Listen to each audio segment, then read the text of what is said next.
नमस्कार। आज हम अ, ईरान और इज़राइल के बीच जो हाल में सीधी टक्कर हुई है उस पर बात करेंगे।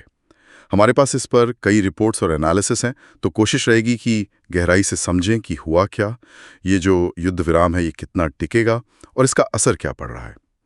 ये सोचना भी अजीब है कि कैसे दशकों की वो छुपी हुई लड़ाई, मतलब शैडो वॉर, जून 2025 में एकदम से खुली जंग बन गई।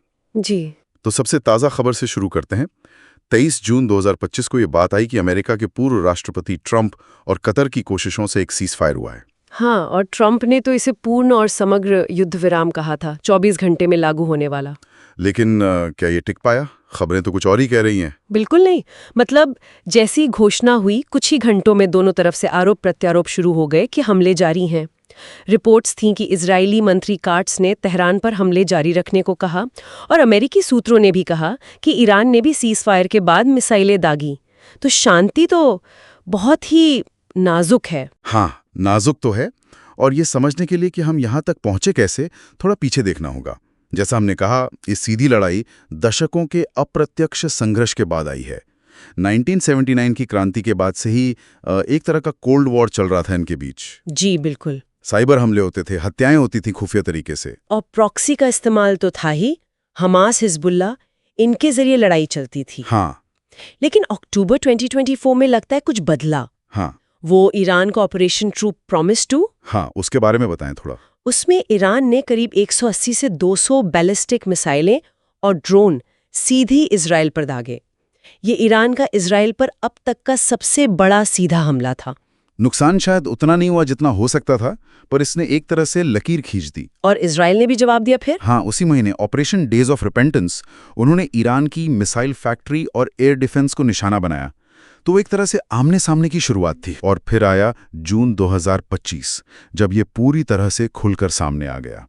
13 जून इजराइल का ऑपरेशन राइजिंग लायन, ये बहुत बड़े पैमाने पर हवाई हमला था, है ना? जी हाँ, 100 से ज्यादा ठिकाने ईरान के अंदर, सैन्य अड्डे, परमाणु ठिकाने, नतांज, इस्फहान, तेहरान के पास भी। और खबरें ये भी थीं कि IRGC मतलब रेवोल्यूशनरी गार्ड्स के बड़े कमांडर और कुछ परमाणु वैज्ञानिक भी मारे गए इसमें। जाहिर है ईरान चुप नहीं बैठा होगा। बिल्कुल नहीं। उनका जवाब भी उतना ही भयानक था। बैलिस्टिक मिसाइलें दागी उन्होंने, और इनमें वो मल्टी वॉरहेड मिसाइलें भी थीं जो एक साथ कई जगह हमला कर सकती हैं। ड्रोन्स का भी इस्तेमाल हुआ, और रिपोर्ट्स ये भी थीं कि इजराइल का जो आयरन डोम सिस्टम है उसे भी कहीं कहीं भेदने में कामयाब रहे। आम लोग मारे गए। और यही सबसे दुखद बात है, इस पूरी लड़ाई में आम लोगों का कितना नुकसान हुआ। आंकड़े जो आ रहे हैं वो काफी चिंताजनक हैं। ईरान में 600 से ज्यादा मौतें बताई जा रही हैं। इसमें आम नागरिक भी हैं और वो लोग भी जो बुनियादी ढांचों पर काम कर रहे थे। और इजराइल में 19 जून तक तो 24 मौतों की पुष्टि हुई थी, लेकिन उसके बाद भी मिसाइल हमले हुए तो वो आंकड़ा बड़ा ही होगा। और इसके साथ ही वो कानूनी बहस भी शुरू हो गई है। हाँ, किस बारे में? कि क्या इजरायली हमलों में जिस तरह नागरिक ठिकानों को निशाना बनाया गया वो अंतर्राष्ट्रीय कानून मतलब जिनेवा कन्वेंशन का उल्लंघन है। कुछ एक्सपर्ट्स इसे आक्रमणता का अपराध तक कह रहे हैं। हम यहाँ सिर्फ वही बता रहे हैं जो सूत्रों में कहा गया है, कोई पक्ष नहीं ले रहे हैं। सही बात है। अच्छा, इस लड़ाई का असर सिर्फ इन 2 देशों तक तो सीमित नहीं रहा होगा। पूरे क्षेत्र पर, दुनिया पर क्या असर पड़ा? हाँ, वो भी है।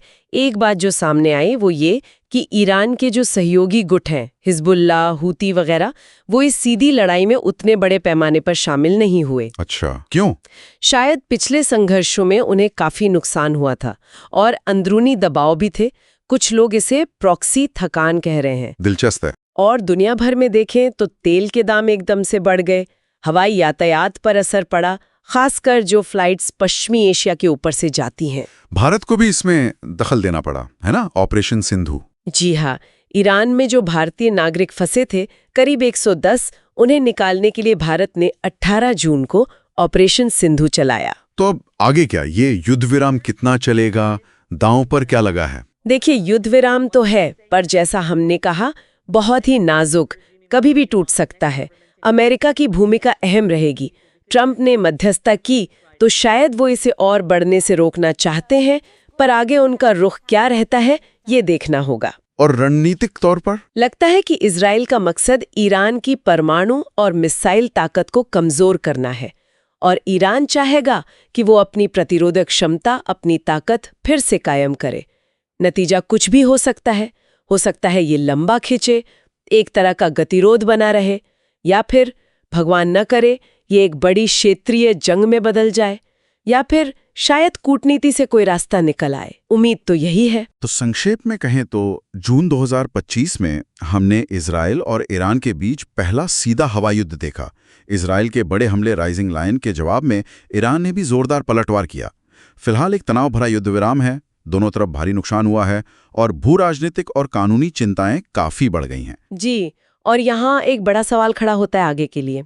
ये जो बदलाव आया है अप्रत्याशित युद्ध से सीधे टकराव तक का, और अब ये जो मुश्किल से शांति बनी हुई है, तो क्या ये संघर्ष इस क्षेत्र के शक्ति संतुलन में या रणनीतिक सोच में किसी गहरे स्थायी बदलाव का संकेत दे रहा है? भले ही कूटनीति अभी कामयाब हो जाए, पर क्या अंदरूनी तौर पर कुछ हमेशा के लिए बदल गया है? ये सोचने वाली बात